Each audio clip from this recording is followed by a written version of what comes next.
Okay, as you're seeing here, this is our compost pile, which dates back to the 1880s and during the Weld ownership of the property. What we're showing you here quickly is just the panoramic view of this compost pile.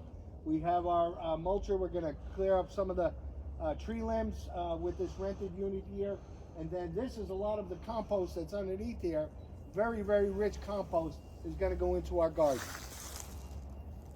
Hello, I want to welcome you to what is going to be our new vegetable garden here at the MIT Endicott House.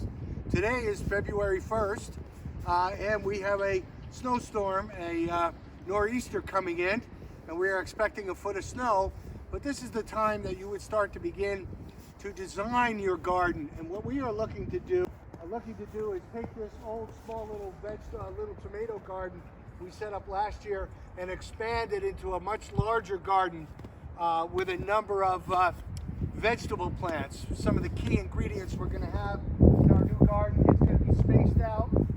This has been a compost pile for the last 20 years, and we're going to feature some nice heirloom vegetables that we will share with you. But in February is the time you want to get your seeds, what you plan on planting, and begin the process. So when the weather breaks for us, we're going to be cleaning this all. Share with you today of what the space is before we start the transformation. In the last segment, we were planting a vegetable garden here, and now I'm with Tom Willard and Corey Gillen in our maintenance and grounds department, and we're mapping out what we're looking to do in a 36 by 40 foot garden. And we want to take into consideration the first and foremost piece, the sun. As you can see, this is the last week, and this is February 25th, and that sun is pretty high up, and you can see that this garden will get full amount of sun. And it has the southern exposure. And so that is a critical and very important part. You need to have, the majority of your day to have sunlight. And then there are some other components which I'll get into a little later, but we're taking into consideration the topography of this area after we have determined its best location from a sunlight standpoint.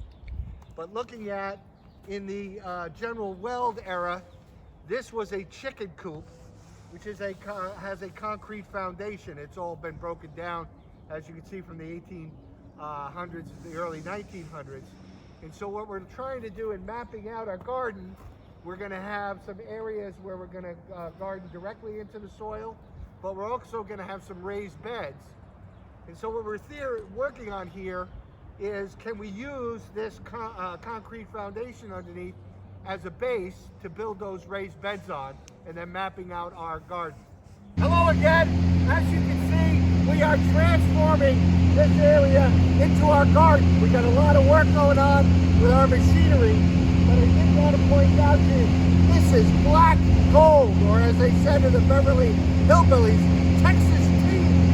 This is beautiful, beautiful composted material. And as you can see, we'll swing over and see our loader bring down more of the composted materials from our compost pile that has been around for probably, some of this has existed for about 40 or 50 years. And you'll just take a quick peek up top here, Joe, and get a